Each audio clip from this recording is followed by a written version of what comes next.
Este era en el principio con Dios.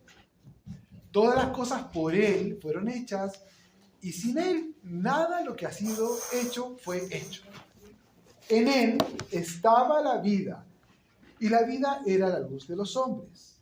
Y la luz en las tinieblas resplandece y las tinieblas no prevalecieron contra ella. Qué tremendo, las tinieblas no prevalecieron contra ella.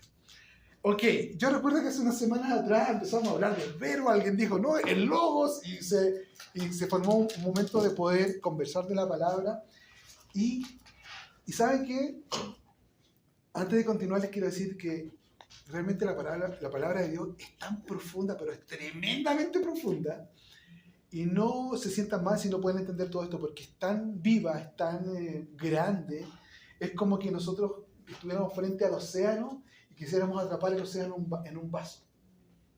Evidentemente no podríamos hacerlo, pero no porque no lo podamos tener en el vaso significa que no sea verdad, es decir, el océano está ahí.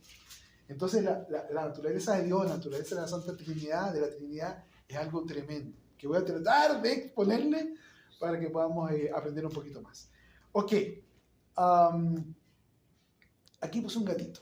Quiero preguntarles algo, a ver si son buenos lectores de la palabra. ¿Cuántas veces aparece la palabra Trinidad en la Biblia? ¿Alguien se atreve?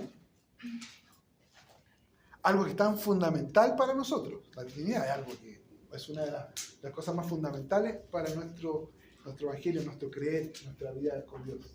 Creo que no existe. ¿No existe? ¿Alguien más? ¿No? ¿Nadie se atreve? Okay. ¿Cuántas veces? ¿Cuántas veces? ¿Quién da más? 1, 2, 3. Bueno, ¿sí? ¿Se atreve alguien a decir? Aparte de 20. ¿20? ¿Cuántas veces aparece La palabra Trinidad. Recuerden que la idea también de estos estudios es que nos capacitemos y nos armemos, porque en algún minuto obviamente vamos a enfrentarnos a la situación de compartir con alguien la palabra de Dios y tenemos que ir preparando, armándonos, ¿ya? Ok, muy bien, la palabra Trinidad existe 0 veces. 0 veces, muy bien. Ahora dice, pero ¿cómo la palabra Trinidad va a existir 0 veces en la Biblia? Entonces, entender la Trinidad supone enfrentar un gran misterio. Por supuesto que es un gran misterio y se van a dar dando cuenta por qué. Un misterio es algo que realmente nuestra razón no puede entenderlo exactamente. Así que por eso les digo, no se preocupen, no queramos atrapar con nuestro ser finito algo tan grande como el océano que puede ser el Señor, la naturaleza de Dios. ¿Ya? Ok. Entonces, la palabra Trinidad, dice, yo escribí, no aparece escrita, pero sin embargo su presencia implícita es innegable antes del principio, después del fin y eternamente. Ok, ¿qué quiere decir todo esto? Ok, lo vamos a ir descubriendo de a poco. En relación a la Trinidad, yo no sé si saben lo que es la Trinidad. A ver, ¿alguien se atreve a ver? Padre, Hijo y Espíritu Santo. Ok, ¿alguien más? Ok. Yo pregunto, por ejemplo, algunas preguntas comunes. ¿Es Dios en 3 personas? ¿Es lo mismo decir Dios, Jesús, Espíritu Santo? ¿Es lo mismo decirlo? 3. ¿Es un Dios manifestado o presentado en distintos roles? Es para decir algo, un hombre, yo soy hombre pero soy padre, tengo un rol de padre, tengo un rol de hijo, tengo un rol de hermano. Entonces la pregunta es, ¿Dios es manifestado, presentado, pero en distintos roles? ¿Un solo Dios en distintos roles? Son preguntas que les pueden aparecer y que sus compañeros o sus amigos pueden preguntarle. ¿Cómo podemos entender la naturaleza del Espíritu Santo? ¿Es una energía? ¿Es un viento recio? ¿Es un viento suave? ¿Es una fuerza? Otra pregunta. Estas son 5 de 50 preguntas. ¿Jesús solo aparece en el Nuevo Testamento? No. Ok, no sé, veamos. Okay. Bien, para empezar, yo dije, ya voy a buscar en la RAE, la Real Academia Española, ¿qué es la Trinidad? En el cristianismo, el conjunto de las 3 personas divinas en una sola y única esencia. Eso es lo que dice. Ok, les decía que no intentemos atrapar el océano en un vaso. ¿Qué pasa? Que los hombres han tratado, obviamente uno trata de explicarse, y yo creo que todos en algún momento nos hemos tratado de entender qué es la Trinidad, pero seguramente algunos llegamos y la creemos, y sería todo.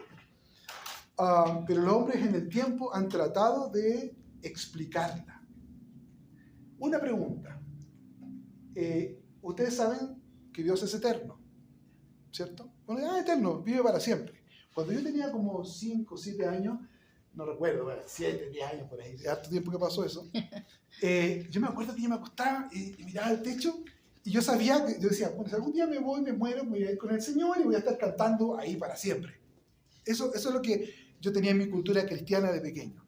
Y resulta que un día me ponía a pensar para siempre, o sea, mañana voy a estar cantando al Señor, pasado mañana también, y pasado mañana también, y esto no se acaba. Entonces yo decía, no puede ser, es raro. Es decir, ¿cómo entender la eternidad? Nosotros todos podemos decir, sí, Dios es eterno, pero en realidad nuestra finitud, no podemos realmente en el fondo entender qué es la eternidad. Es decir, para siempre, pero no podemos asimilarla. Ustedes se imaginan ya, nos vamos con el Señor, cantando un día, 2 días, 3 días, siempre, y no se acaba. Es extraño, porque nosotros tenemos conceptos de vida, muerte, principio, fin. Entonces, así como el concepto de la eternidad es difícil, por no decir casi imposible de entender, la Trinidad de alguna manera tiene un carácter similar. ¿Ok? Veamos. Ahí hay una niña con una cara impresionante. Perdonen que, si quieren se pueden girar, si quieren mirar, perdón. Ok. Hay una niña que dice algunas corrientes de pensamiento. Esto, a lo mejor no se van a acordar del nombre, pero sí acuérdense de la idea. Dice, el arrianismo es una doctrina cristológica atribuida a un presbítero llamado Arrio, y que sostiene que Jesús es el Hijo de Dios. Ok, que procede del Padre. Eso dice. Pero no es eterno, sino engendrado por el Padre. Entonces, el arrianismo niega la naturaleza divina de Dios. Es como que es el primer ser creado. Y aunque ustedes no lo crean, hoy día existen religiones que así lo dicen. Esto ocurrió en el siglo III o IV después de Cristo, no recuerdo. Pero dicen que Jesucristo, sí, yo creo en Jesucristo, pero creo que Jesucristo fue engendrado por Dios y algunos dicen que fue profeta, etcétera, pero es un ser creado. Pero cuando yo digo que es un ser creado, estoy negando, estoy cayendo en una herejía, porque Cristo es eterno. Ya. Ahora, le estoy diciendo esto porque nosotros algún día vamos a hablar con alguien y tenemos que tenerlo claro y creer y aferrarnos a la Escritura. Ese es el sentido de todo esto, aprender. Pero ¿de dónde viene nuestra fe? Estamos basados en la palabra de Dios, que es la Escritura que tenemos en nuestra Biblia, ¿ok? Entonces, el arrianismo niega la naturaleza divina de Jesucristo. Ya, ahí, dejémoslo ahí, quedémonos con esa idea, ¿ok? Jesucristo, sí creo en Jesús, pero, Hijo de Dios, pero no es eterno. Eso dicen ellos. Otra corriente, y ahí puse hielo, agua, y eso es como vapor, digamos, imagínense que es vapor, ¿ya? Ok. Entonces, existe una cosa que se llama modalismo. Entonces, ¿qué dice el modalismo? Dice que la Trinidad es como el agua. Como el agua. Es una misma sustancia, pero se manifiesta como hielo. O sea, si le ponemos temperatura baja, hielo, puede ser líquido, puede ser vapor. Pregunto, eso lo dicen pastores actualmente, que Dios, la Trinidad es como eso. Y uno podría creer, sí, en realidad Dios sí puede ser presentado como hielo, como agua, sí, le hace sentido, pero en realidad no es así. Pero vamos a ver por qué. Esto se llama modalismo. Un Dios que se muestra de distintas formas. Se muestra como Espíritu Santo, se muestra como Cristo y se muestra como Dios Padre. Eso dice el modalismo, y para que ustedes lo sepan, es herejía también. ¿Ya? Y arriba dice el sabelianismo, que es similar, dice ahí, doctrina de Sabelio, heresiarca, eso es como un hereje, eso quiere decir. Cree que hay un solo Dios que se revela bajo 3 nombres diferentes, pero un poco lo mismo, un Dios revelado bajo 3 nombres diferentes. Ya, no lo aburro más con eso, pero ¿entendieron hasta ahí? ¿Sí? ¿Dudas hasta ahí? Ok, ya, vamos a ir pues hay una Biblia y un pergamino para que vean que vamos a ir a la Escritura, a ver qué pasa, ¿no? Ok, ahí hay un cuadro arriba que dice, y esta es una de las verdades difíciles de asimilar quizás. Si quieren se pueden girar sin problema, o sea, si quieren mirar ahí, ¿ya? Ok, Ahí sale Padre, Hijo y Espíritu Santo. Ok. Dice, el Padre no es el Hijo. El Hijo no es el Espíritu Santo. Y el Espíritu Santo no es el Padre. Sin embargo, Dios Padre es Dios. Cristo también es la divinidad. Es Dios y el Espíritu Santo también. Los tres son uno. Y ahí está lo difícil de entender. ¿Cómo? ¿Son tres o es uno? ¿O cómo se divide? Entonces, nuestra mente, nuestra lógica no permite entender esto. ¿Ok? Ok. Existe entonces, lo que sí debemos saber es que cada uno hay un rol. Dios Padre tiene un rol como de... No es que Dios sea, o no es que el Espíritu Santo uno esté sobre otro, los tres trabajan en conjunto, pero son uno. Hay una subordinación como administrativa, que tienen labores diferentes. Por ejemplo, el Padre, ¿qué hace el Padre? O Cristo, quizás es más fácil. Cristo tiene una labor más de redención. Cristo es el Salvador, ¿cierto? Ok, el Espíritu Santo. Hay una parte que dice que Jesucristo dice, yo me voy a ir y rogaré al Padre para que envíe ¿qué dice? Al Espíritu Santo, que es un consolador. Es dice, el otro consolador. Dije, ¿cómo el otro consolador? Si toda la vida me dijeron que el Espíritu Santo era el consolador, y ahora me saben porque es otro consolador. Entonces la Biblia, la verdad es que empieza a sorprender, empieza como a abrirse un panorama, un escenario bastante complejo. Bueno, pero quedémonos con algo. Está Dios Padre, ¿cierto? Es como el director, por decirlo de una manera, el que dirige, el que tiene como la cosa general. Para entenderlo un poquito, el Hijo de Jesucristo, que es el Hijo, que su papel más primordial, podríamos decir, es ser el Redentor y Salvador. Y el Espíritu Santo, que es nuestro ayudador, que nos da fuerza, que nos aconseja, intercede por nosotros. Bueno, muchos ya sabemos cuál es el papel de cada uno. Una pregunta. O no sé si se han dado cuenta. Ok, hermano, ore. Ya. Señor Jesús, te pido. Empezamos a hablar al Señor Jesús, Señor Jesús, Señor Jesús. Vamos terminando. Estoy hablando al Señor Jesús. Y digo, en el nombre de Jesús. Yo decía, hay algo raro ahí. ¿Cómo? Estoy hablando a Jesús. Y después digo, le oro en el nombre de Jesús.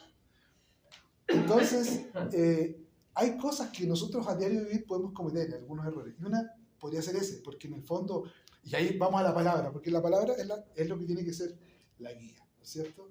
Y yo digo, ya, pero ¿qué dice la palabra? Bueno, y pa. Entonces dice, cuando está Cristo, dice, cuando oréis, ora de esta manera. Oh, ¿y qué dice? ¿Qué dijo Jesús? ¿Cómo dijo que oráramos? Padre nuestro. O sea, él dijo, oren así. No lo hizo enredado, dijo, oren así. O sea, esta es la directriz, este es el plano, este es el esquema. O sea, no significa que tengamos que hacer la repetición, que por otro lado, tenemos algunas iglesias que toman eso y lo repiten y lo repiten y lo repiten, y finalmente el sentido de la oración no es la repetición.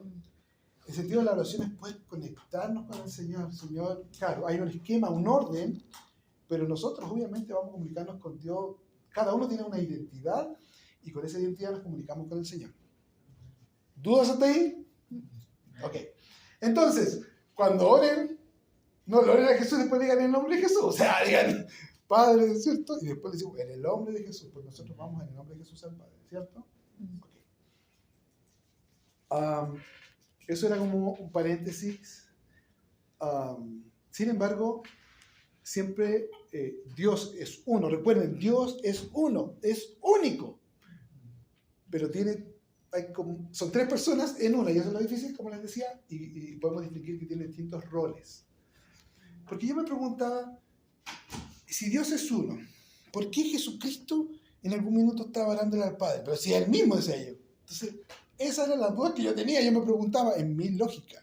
¿Ok? Bien. Dice acá, en Génesis, si lo quieren anotar para que lo tengan o lo estudien después, Génesis 1, 1, 2, uno de los más conocidos. En el principio creó Dios, y ahí me fui a la Biblia, en el hebreo, de verdad que busqué en la parte del hebreo, así que me sirvió eso. En el principio creó Dios los cielos y la tierra estaba desordenada y vacía. Ahí hay otro tema, ¿por qué está desordenada y vacía si la creó Dios? Ese es otro tema para otro día. Ok, en el principio creó Dios los cielos y la tierra estaba desordenada y vacía. Y las tinieblas estaban sobre la faz del abismo. Y el Espíritu de Dios se movía sobre la faz de las aguas. Al menos ahí hay dos cosas importantes que están destacadas en color que dice Dios, pero si ustedes ponen ahí en la Biblia hebrea, buscan Génesis 1.1, dice Elohim. Y Elohim es una palabra que tiene pluralidad. Habla de Dios, pero también tiene un concepto intrínseco de pluralidad, o sea, más de uno. Por si acaso. Y además nos presenta, wow, el Espíritu de Dios, o sea, el Espíritu de Dios ya estaba. No estuvo después. No es que apareció el día del Pentecostés, no, ya estaba. Esto se lo digo para que lo tengamos claro. Estamos tratando de poner algunas bases para guardarlas, ¿no es cierto? Ok. Y después en el 26 dice, entonces dijo Dios, hagamos. Ya sabemos que ahí hay más de uno, porque dice, hagamos. ¿Cierto? Uno no habla solo. O sea, hagamos. Y ahí viene la cosa. Hagamos al hombre a nuestra imagen, conforme a nuestra semejanza, y señoree los peces del mar, las aves del cielo, etc. Y dice después, y creó Dios al hombre a su imagen, a imagen de Dios lo creó. ¿Qué pasa acá? Primero dice hagamos, y después dice, y creó Dios a su imagen. Hagamos a nuestra imagen, y después dice, y Dios creó a su imagen. Entonces ahí de nuevo aparece esto del Dios trino, que es más de uno. ¿Me van siguiendo? ¿O tiene la interrogante? Ya, ok. Ok. Ahí les doy la cita por si ustedes quieren después explorar, etc. En Juan, esto me gustó, lo que vamos a ver. Dice aquí, lo que leemos al principio, voy a leer solamente el 1 y el 2. Juan 1:2 dice, en el principio era el verbo. Y el verbo era con Dios y el verbo era Dios. Este era en el principio con Dios. O sea, estaba y era en. O sea, estaba. ¿Ok? Pero más adelante dice, bueno, en Juan 1, el 10 y el 14 dice, y en el mundo estaba, y el mundo por él, está hablando de Jesús en esta parte, en Juan, y el mundo por él fue hecho. O sea, Jesús tiene autoría en lo que estaba pasando. ¿Ok? Y dice después, el verbo, Juan 1:14, dice, dame un segundito. Okay. En Juan 1:14 dice, y aquel verbo fue hecho carne. Eso grábenselo. ¿Por qué? Porque las doctrinas de hoy día no aceptan necesariamente que el verbo haya sido encarnado. No hablan de la... ¿Cómo se llama? ¿Encarnación? No, tienen... y del que es un profeta. No, perdón. Cuando uno... no, ya me acordé.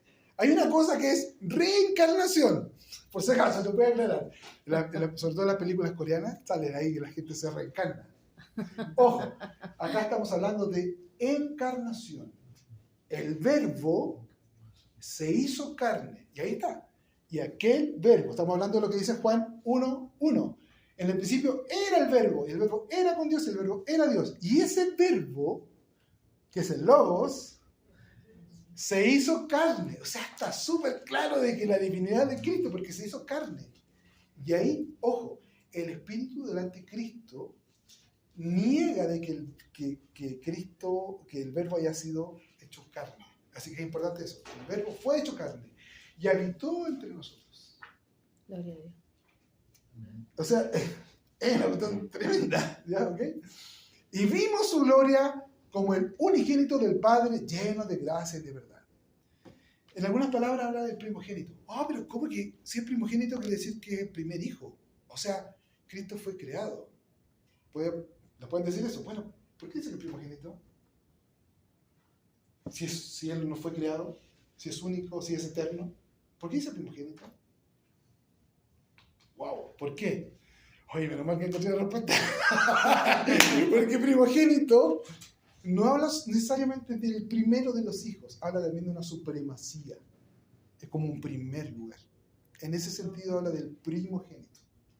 No de que fue el primero de muchos, o sea, bueno, hay otro tema aparte, pero específicamente en esto habla de su importancia. ¿Ya? Lo pueden buscar. Cualquier reclamo me lo hacen después. ¿Ya? Ok.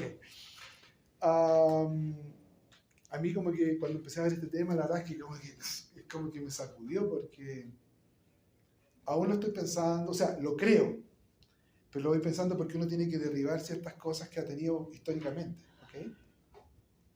Pero lo importante es tener la convicción de que la palabra es la verdadera, Cristo es la verdad, y que el Espíritu Santo nos ayude a entender todo esto, nos ayude a tener una convicción de esto. Quizás con nuestra lógica no lo vamos a entender, pero el Espíritu Santo puede hacer que nosotros tengamos la convicción. Ok. Dice en Deuteronomio 6, 4 y 5.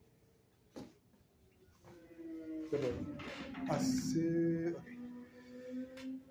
Oye Israel, Jehová, nuestro Dios, Jehová, uno es. Ok. Ese es un versículo que muchos judíos también lo usan para anular. Oye, pero ¿cómo Jesús? Ahí está la pelea en el fondo. Pero la palabra debe decir, oh, Jehová, nuestro Dios, uno es. Ya estamos claros con eso, ¿cierto? Ahí está bien coloreado para que lo tengamos claro. Ahora lo más no impactante, pero qué bueno que aparece en Marcos. Y qué bueno que lo dice Jesús. ¿Qué dice Jesús? En Marcos 12, 29, 30, Jesús le respondió, el primer mandamiento de todo es, oye Israel, escúchate, hazte, oye, ese oye es como, escucha, es como que te quiere remecer para que tú reacciones. Escucha, esto es verdad. ¿Qué cosa es verdad? El Señor, nuestro Dios, el Señor, uno es. Y amarás al Señor tu Dios con todo tu corazón, con toda tu alma, con toda tu mente y con toda tu fuerza. Entonces, cuando Cristo te dice, el Señor uno es, y más adelante en Juan 10:30 dice, yo y el Padre uno somos. O sea, está escrito súper claro. O sea, es cosa de llegar, no hay ni siquiera que interpretarlo. Jehová, o sea, yo y el Padre uno somos.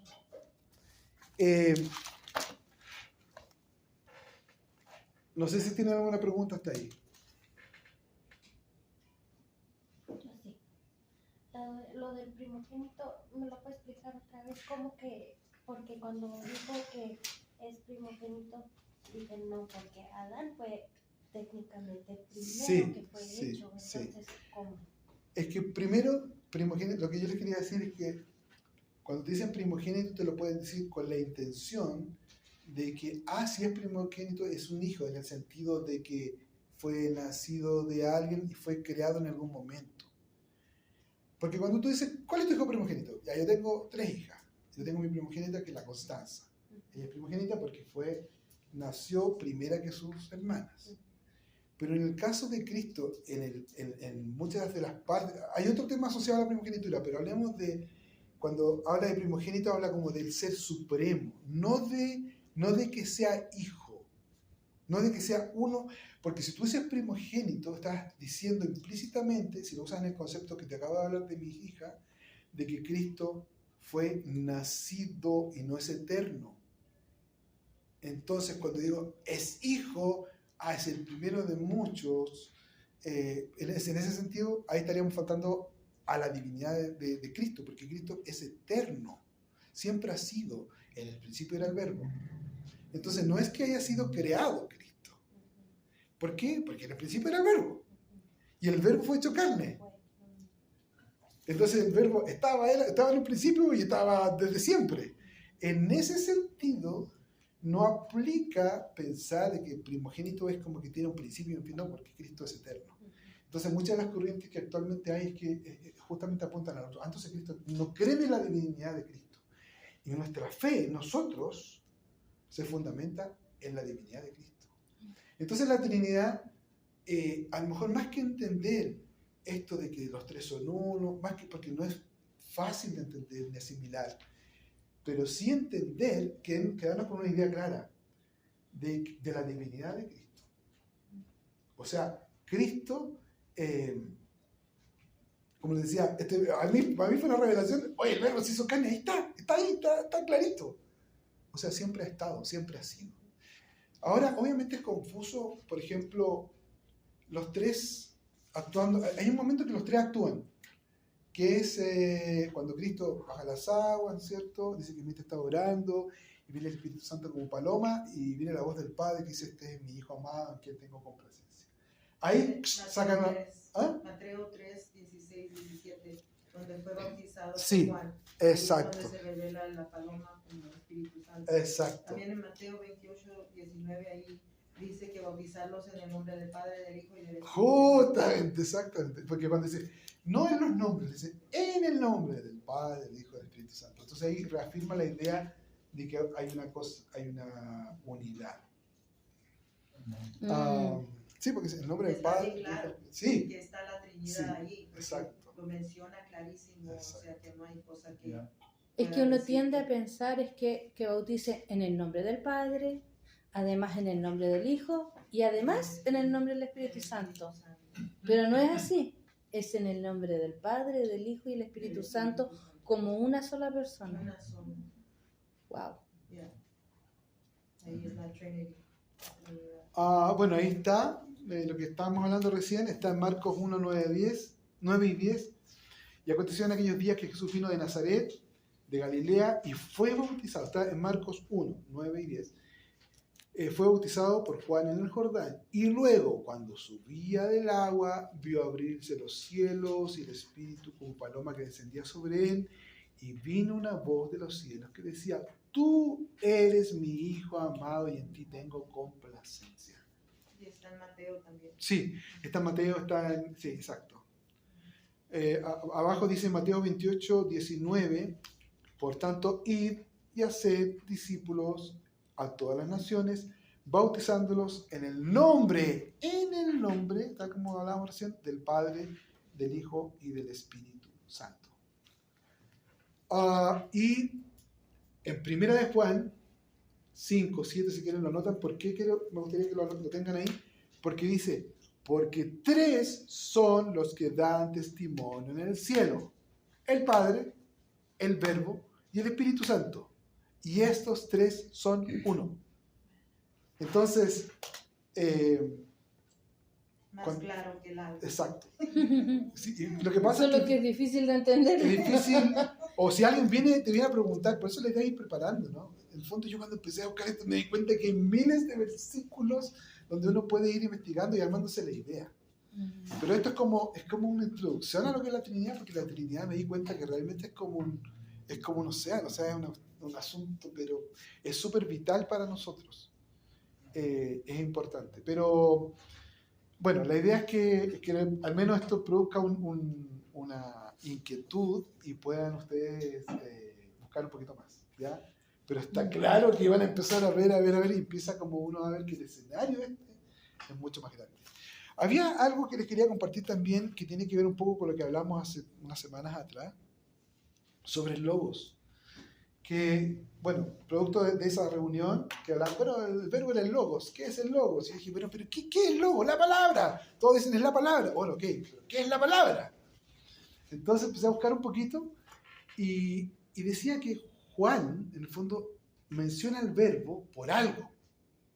O sea, los contemporáneos de él, las personas de esa época, ¿qué entendían por el verbo? ¿Qué era la palabra? ¿Qué era el verbo? ¿Qué es? Entonces, por ahí encontré algunos comentarios que decían que los griegos y romanos tenían un concepto de, por ejemplo, de la palabra, que era una forma de conectar, de trascender, pero era algo más bien impersonal para los griegos y romanos. Hablaban de la palabra, era importante, nos conectaba como con lo divino, pero igual era algo más o menos impersonal. Pero para los judíos tenía otra connotación, porque cuando Dios en el principio decía, sea la luz, había una palabra, sea la luz. El Señor pronunciaba, o el Señor cuando le hablaba a sus profetas, o sea, Dios, la palabra tenía una declaración, sí, pero a través de la palabra Dios se revelaba quién era, a su pueblo. O sea, Dios decía, él les daba una orden, les decía algo y él revelaba su naturaleza a través de lo que él decía. Entonces, indudablemente, la palabra para los judíos tenía otra connotación. Dice, por ejemplo, el Logos de Dios, la palabra de Dios es algo muy trascendente, es una palabra creadora y reveladora de quién es Dios, de sus designios, de sus propósitos. Esa palabra, el verbo, esa palabra que activa, que crea, sea la luz. O sea, piensen que Dios en el principio, eso fue. Y la luz fue hecha. Entonces, por eso era tan importante que Juan le dijera, la palabra, el verbo hecho carne. ¡Wow! O sea, Dios, el creador, el Padre, ¿cierto? Esa palabra es la que después se hizo carne. Por eso era tan importante que él dijera, el verbo era con Dios y el verbo era Dios. Y después dice, ese verbo se hizo carne y habitó entre nosotros. ¿Sí? Oh, se acabó el tiempo, no hay preguntas. No, yo creo que cuando se pone a estudiar la Trinidad y se pone a estudiar cada uno, usted mira perfectamente que la personalidad del Padre, la del Hijo y la del Espíritu Santo. Pero los tres se sincronizan perfectamente, sí, porque nunca uno va a pensar diferente que el otro. Por eso son uno, pero los tres son tres personas diferentes. Exacto. Porque dicen, no contristáis al Espíritu Santo, porque el Espíritu Santo no es una fuerza, es una persona que se puede contristar. Sí. El Padre puede ponerse triste y el Hijo se puede poner triste. Sí. Entonces, cuando usted estudia eso, es fácil entender que los tres tienen una personalidad. Exacto. Y los tres son uno. Exacto. Diferentes funciones. Sí, absolutamente. Lo de la personalidad, el Espíritu Santo es como que siempre se ha visto, se tiende a ver como la energía, como que algo le pasa a los hermanos. Y como, hay un concepto del Espíritu Santo que no es el concepto que deberíamos tener. De hecho, hay una parte en Hechos que a mí me llamó mucho la atención, cuando en Hechos 8:29, ¿no puede buscar a alguien, por favor? 8:29. Dice, y el Espíritu dijo a Felipe, acércate y júntate a ese carro. ¿Ya? Sigue más, perdón. Acudiendo Felipe, le oyó que leía al profeta Isaías y dijo, pero ¿entiendes lo que lees? Él dijo, ¿y cómo podré si alguno no me enseñare? Y rogó a Felipe que subiese y se sentara con él. El pasaje de la escritura que leía era este: como oveja a la muerte fue llevado, y como cordero mudo delante del que lo trasquila. Así no abrió su boca. En su humillación no se hizo justicia, mas su generación, ¿quién la contará? Porque fue quitada de la tierra su vida. ¿Sigo? Sí, ok, bueno, ocurren dos cosas. Me falta una parte donde dice que es el arrebatamiento. Ya. Eso está en el... Acá. En el 39. 39, ok. Dice, cuando subieron del agua, el Espíritu del Señor arrebató a Felipe y el eunuco no lo vio más y siguió gozoso su camino. Pero Felipe se encontró en Azoto. Ok, ahí pasa una cosa que yo encuentro súper interesante. Ya, estamos hablando que algunos creen que es una fuerza, que algo pasa, que los hermanos no sé qué, pero en realidad ya el Espíritu Santo puede actuar, hacer muchas cosas sobre nosotros, pero hay algo claro, dice que el Espíritu Santo le habló a Felipe. Le habló, o sea, ya hay una característica de una persona. Y lo otro que, bueno, esa es una cosa.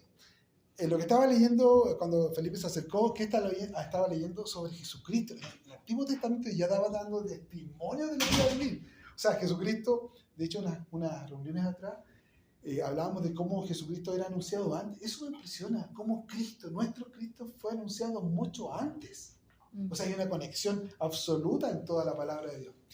Y lo otro, Es que el Espíritu Santo, y esto no sé cómo lo hizo, el Espíritu Santo dice que arrebató a Felipe, lo arrebató. ¿Qué significa que lo haya arrebatado? O sea, me impresiona porque uno dice, chuta, entonces realmente hay cosas que el Espíritu Santo hace que son súper poderosas, que a veces uno las ignora. Otra, por ejemplo, el Espíritu Santo no es Dios. Te pueden decir, no, el Espíritu Santo no es Dios. ¿Cierto que podrían decirlo? Está Dios, está Hijo, el Espíritu Santo no es Dios. Ok, yo digo, ok, veamos qué tan cierto es. En Hechos 5, 3, en adelante dice, Hechos 5, 3 en adelante dice, y dijo Pedro, Ananías, ¿por qué llenó Satanás tu corazón para que mintieses al Espíritu Santo y sustrajeses del precio de la heredad, reteniéndola? ¿No se te quedaba para ti y vendida no estaba en tu poder? ¿Por qué pusiste esto en tu corazón? No has mentido a los hombres, sino a Dios. Y arriba dice que mintieses al Espíritu Santo, y abajo dice, has mentido a Dios. Entonces la pregunta, ¿de quién está hablando? O sea, a lo que los quiero llevar es que hay muchos pasajes que hacen esta conexión. Uno cree que podrían estar disociados, pero como decía Idalí, siempre actúan en conjunto. ¿Se habían dado cuenta de algunos detalles? O sea, de verdad la Biblia tiene muchos tesoros y ese es uno, yo creo, ver cómo el Señor se mueve, cómo es su naturaleza, cómo en sus roles se mueve. Perdón. Sí. También en Hechos 2 es allí donde dice la venida del Espíritu Santo y describe cómo fueron todos llenos del Espíritu Santo.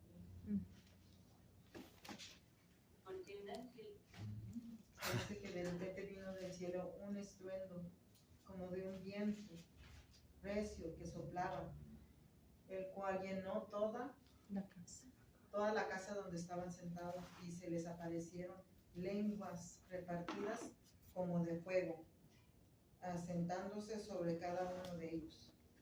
Y fueron todos llenos del Espíritu Santo y comenzaron a hablar en otras lenguas según el Espíritu les daba que hablasen. Es otra característica de él, donde él da dones y reparte dones. Absolutamente. O sea que el Espíritu Santo puede, uno puede ser lleno del Espíritu Santo. Sí, son dones, se llena. Porque aquí Como dice, es algo, fueron él llenos. mora dentro de nosotros. Sí. Él es el que nos habla para el bien y el mal. Gloria a Dios. Sí. Ok. Pero es Dios. ¿Ah?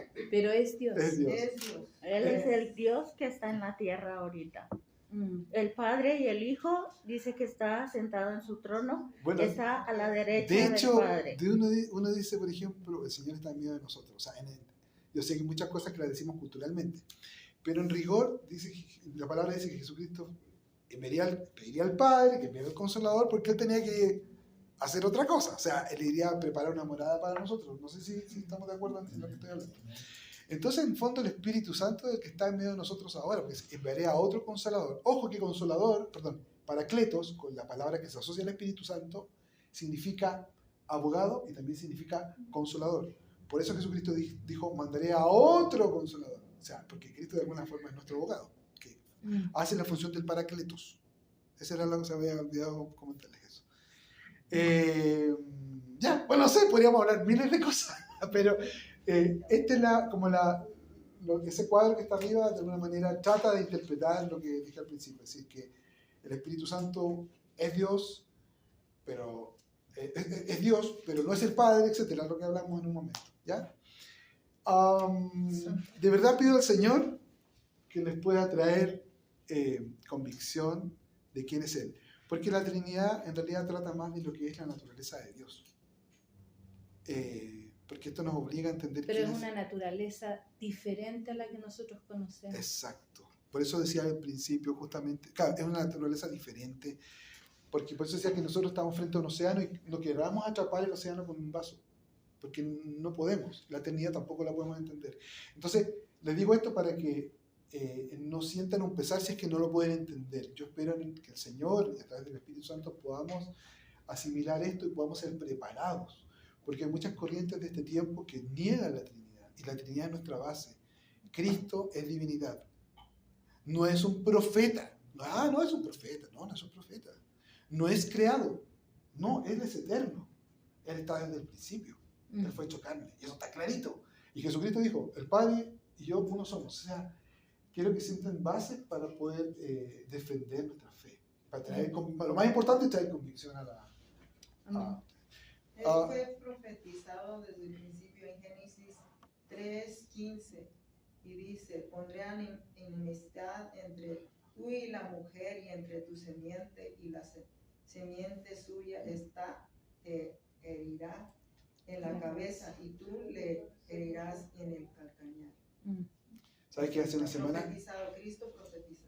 Es súper bueno. Eso es como que pasó algo y de repente... Derrota a Satanás. Sí, eso es impresionante. O sea, ya está, ahí está. Ahí desde el principio. Sí. Ok, yo, bueno, es un poco lo que... Hay muchas cosas que seguramente se me olvidaron, pero les quería compartir eso. Ha sido muy inquietante para mí, interesante. Creo que el Señor nos empuja a conocer más de Él para estar más armados. Su palabra nos ayuda, la palabra nos ordena el camino. Su palabra, que también es Jesús, ¿no? Dice la Biblia que los caminos de los hombres son ordenados a través por la palabra.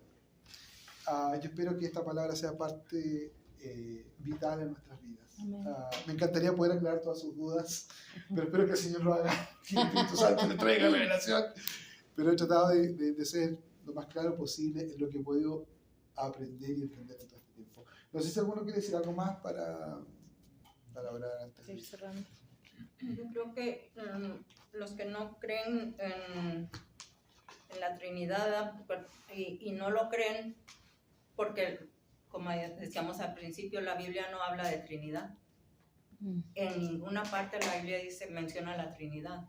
Y es de donde ellos se agarran porque dicen, es que no es bíblico, porque digo, sí, yo entiendo que no dice la Trinidad, habla de Padre, Hijo y Espíritu Santo, pero en ningún versículo dice que la Trinidad, como puede decirnos los gemelos, y nosotros decimos los cuates, en ninguna parte dice los cuates, pero dice los gemelos y viene a ser lo mismo.